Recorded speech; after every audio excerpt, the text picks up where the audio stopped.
जैसे निगम वैसे इन मच्छरों का इलाज हम कर सकते हैं। तो मारा क्यों?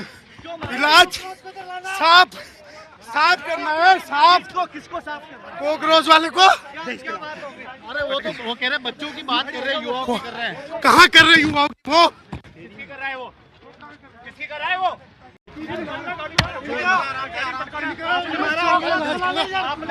अरे क्यों मारा भाई? क्यों मारा? जैसे निगम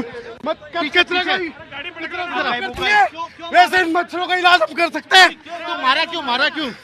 इलाज साफ करना है। किसको साफ करना है? कॉकरोच वाले को। अरे वो तो वो कह रहे हैं, बच्चों की बात कर रहे हैं, युवाओं की कर रहे हैं। कहाँ कर रहे युवाओं को?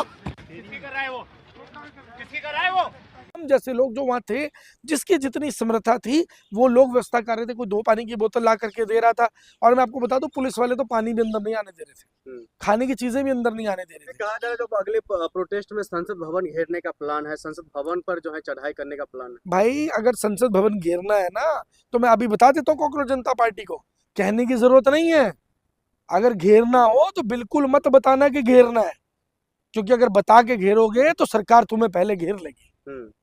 तो मैं कॉकरोच जनता पार्टी के समर्थन में ही कह रहा हूँ कि बिल्कुल घेरने की बात मत करना अगर घेरना चाहते हो तो। आप भी चाहते देश बांग्लादेश और श्रीलंका नेपाल जैसा हालात हो?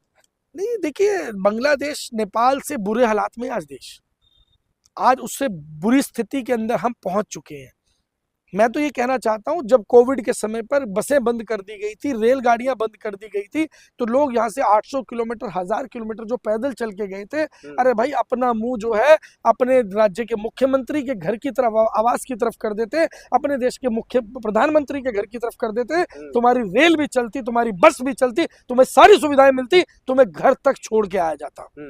लेकिन लड़ना पड़ेगा, अपने हक के लिए खुद लड़ना पड़ेगा, कोई आकर के तुम्हें अपना हक नहीं देगा। तो क्या ये कॉकरोच ही अब जो है छात्रों को न्याय दिलवाएंगे?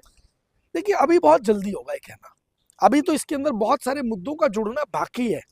देश का किसान जो त्राहिमाम हो चुका है, आज वो जमीन बेच करके गुजारा कर रहा है, वो आज बहुत बुरी स्थिति के अंदर पहुंच चुका है। देश के टीचर्स की जो स्थिति हो रही है, हम डंडे खाते हुए टीचर्स को देख रहे हैं। किस तरीके से व्यापारियों की स्थिति हो गई है, जीएसटी के नाम पर उनका व्यापार खत्म कर दिया। नोटबंदी आई, उसने उनका व्यापार खत्म कर दिया। लॉकडाउन लगाया तो उन व्यापारियों के ऊपर इतना कर्जा चढ़ गया कि आज पूरे देश के अंदर देखो तो आज कोई दिन ऐसा नहीं जा रहा जिस दिन अखबार के अंदर किसी व्यापारी के परिवार समेत आत्महत्या करने की कहानी ना लिखी हो। तो अगर ये सब चीजें लिखी जा रही हैं, तो आज मुझे लगता है कि इन सब चीजों को कॉकरोच जनता पार्टी की इस प्रोटेस्ट में सम्मिलित होने की जरूरत है, इन सब चीजों को कंसोलिडेट होने की जरूरत है। और इसीलिए मैं बार बार कह रहा हूं कि जब तक ये प्रोटेस्ट ऑर्गेनाइज नहीं होगा, इसको ऑर्गेनाइज करने की जरूरत है। और हमारी पूरी टीम, मैं शहीद आजम इनकलाब फाउंडेशन भगत सिंह जी के नाम पर हम संस्था चलाते हैं, इस पूरी टीम को हम ऑर्गेनाइज करने का काम कर रहे हैं। एक माध्यम के तौर पर हम साथ लेकर के चल रहे हैं कि ये जो अब आंदोलन है ये पूरी तरह से सक्सेसफुल होना चाहिए। लेकिन लखनऊ में जिस तरीके से वारदात हुई, कहा जा रहा है उनको खदेड़ करके भगाया गया, क्योंकि वो शिक्षकों का आंदोलन था, उसमें अभिजीत दीप के जाते उसको भगाने की कोशिश किया गया, भगाया भी गया। देखिए, मैं आपको फिर वही बात बताना चाहूंगा कि सरकार क्या करेगी, डिफेम करने का काम करेगी। डिफेम कैसे? जैसे किसानों को डिफेम करने का काम किया गया, तो खालिस्तानी आकर के बैठ गए। अरे भाई, खालिस्तानी थे तो कैसे आके बैठ गए? अगर खालिस्तानी थे तो वो कैसे आके बैठ गए? और अगर वो खालिस्तानी नहीं थे, देश के किसान थे, तो तुमने उसकी बात मानी क्यों नहीं? तो या तो खालिस्तानी थे तो भैया तुम्हें अटैक करना चाहिए था, गोली चलानी चाहिए थी, बम फेंकने चाहिए थे वहां पर, उनको अरेस्ट करना चाहिए था। तो अगर आपने ये सब नहीं किया तो इट मीन्स कि आपने ये स्वीकार किया कि वो देश के मासूम किसान हैं, लेकिन आपने उनकी मांग पूरी नहीं की, क्योंकि आप जानते थे कि वो मासूम है, वो आपकी तरह शातिर नहीं है जो आपकी राजनीति से लड़ सके। तो सिर्फ धर्मेंद्र प्रधान का इस्तीफा सोल्यूशन मिल जाएगा आपको? देखिए, धर्मेंद्र प्रधान का इस्तीफा तो सबसे पहली चीज है, पहले वो तो हो। तो धमकी दे रहे तो इसको देना पड़ेगा, चाहे वो किसी भी तरह हाँ हाँ, देना पड़ेगा भाई। धर्मेंद्र प्रधान कौन है? धर्मेंद्र प्रधान हमारा नौकर है।